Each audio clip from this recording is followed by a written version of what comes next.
ಶ್ರೀಧರ ಶ್ರೀಧರ ಹೇಳು ಮಗು, ಹೇಳು ಶ್ರೀಧರ.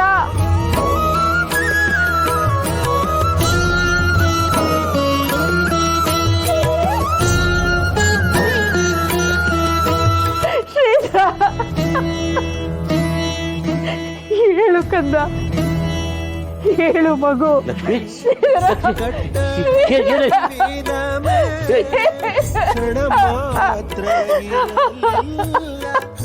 ಲಕ್ಷ್ಮಿ, ಮಗುಗೇನಾಯ್ತು? ಮಗುಗೇನಾಯ್ತು? ಅಯ್ಯೋ ದೇವ್ರೆ, ಸೀಕರಣೆ ಅಂಡಲ್ ಮಗು ಬಿದ್ದ್ಬಿಟ್ಟಿದೆ, ಉಸಿರೇ ಆಡ್ತಿಲ್ಲ. ಅಯ್ಯೋ ಶ್ರೀಹರಿ, ನಾನು ಯಾವ ಪಾಪ ಮಾಡಿದ್ದೆ ಅಂತ ನನಗೆ ಶಿಕ್ಷೆ ಕೊಡ್ತಾ ಇದೀಯ ತಂದೆ?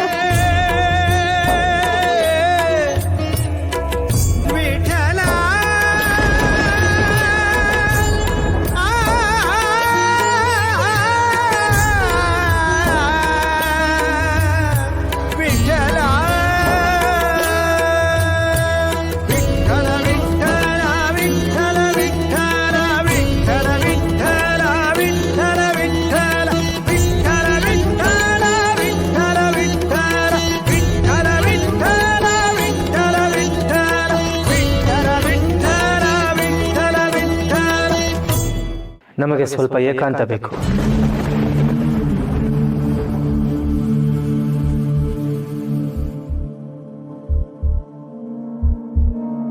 ತಂದೆ ಮೂಲರಾಮ, ಈ ಮನೆಗೆ ಬರಕ್ಕೆ ಪ್ರೇರೇಪಿಸಿದವನೇ ನೀನು. ನಿನ್ನ ಆಣತಿಯಂತೆ ನಾನಿಲ್ಲಿಗೆ ಬಂದು ಈ ಸಮಸ್ತ ಪೂಜಾ ಕೈಂಕರ್ಯವನ್ನು ಕೈಗೊಂಡಿದ್ದೀನಿ. ಸುಗಮವಾಗಿ ಸಾಗುತ್ತಿದ್ದ ಈ ಪೂಜಾ ಕೈಂಕರ್ಯದಲ್ಲಿ ಯಾಕಪ್ಪ ಇಂಥ ದುರಂತ? ಅವರ ಭಕ್ತಿಗೆ, ನಮ್ಮ ಪೂಜೆಗೆ ನೀನು ನೀಡುವ ಫಲ ಇದೇನಾ? ಅವರಿಗೆ ನಾನೇನು ಅಂತ ಉತ್ತರ ಹೇಳಿ? ಯಾಕಪ್ಪ ಈ ಅಗ್ನಿ ಪರೀಕ್ಷೆ? ವತ್ಸ, ಆತಂಕಗೊಳ್ಳಬೇಡ.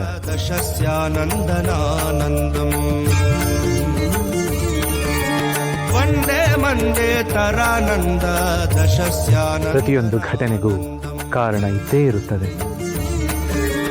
ಸಮಸ್ಯೆ ಎದುರಾದಾಗ ಹೆದರಿ ಓಡಿ ಹೋಗುವವನು ಸಾಧಕನಾಗಲಾರ. ಅಗ್ನಿ ಪರೀಕ್ಷೆಗಳನ್ನು ಎದುರಿಸಿ ಗೆದ್ದವನು ಮಾತ್ರ ಚರಿತ್ರೆಯಲ್ಲಿ ಉಳಿಯುತ್ತಾನೆ. ಈ ಸಮಸ್ಯೆಯನ್ನು ಗೆಲ್ಲುವ ಶಕ್ತಿ ನಿನ್ನಲ್ಲಿದೆ. ಎದೆಗುಂದಬೇಡ, ಎದುರಿಸು.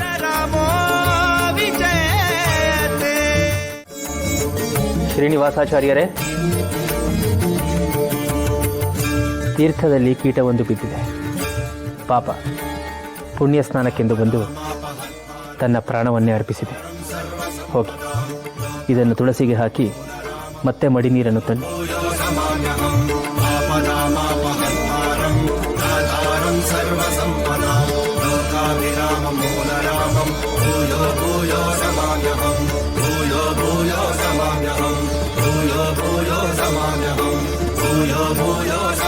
ಪ್ರಥಮಂ ಕಾಯಶುದ್ಧ್ಯರ್ಥಂ, ದ್ವಿತೀಯಂ ಧರ್ಮ ಸಾಧನಂ, ತೃತೀಯಂ ಮೋಕ್ಷಮಾಪ್ನೋತಿ, ಏವಂ ತೀರ್ಥಂ ತ್ರಿಧಾ ಪಿಬೇತ್. ತ್ರಯಂಬಕಂ ಯಜಾಮಹೇ ಸುಗಂಧಿಂ ಪುಷ್ಟಿವರ್ಧನಂ, ಊರ್ವಾರುಕಮಿವ ಬಂಧನಾತ್ ಮೃತ್ಯುರ್ಮುಕ್ಷ್ಯಮೃತಾತ್.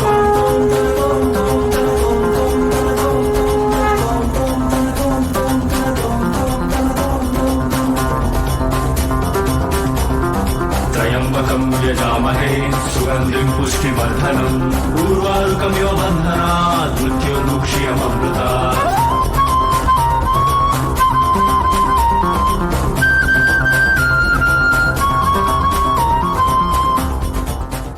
ದೇಸಾಯಿ ಅವರನ್ನು ಬರ ಹೇಳಿ.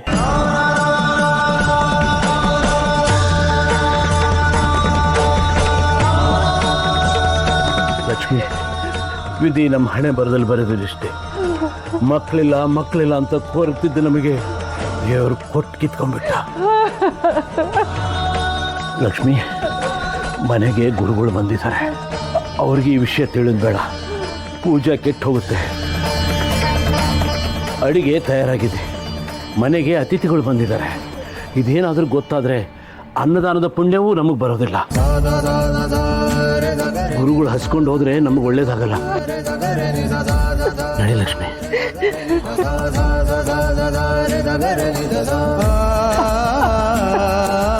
ನೋಡಿ, ಈ ವಿಷಯ ಯಾರಿಗೂ ಹೇಳ್ಬೇಡಿ, ಪೂಜೆ ಕೆಟ್ಟೋಗುತ್ತೆ. ಆಯ್ತು ದಣಿಗಳೇ.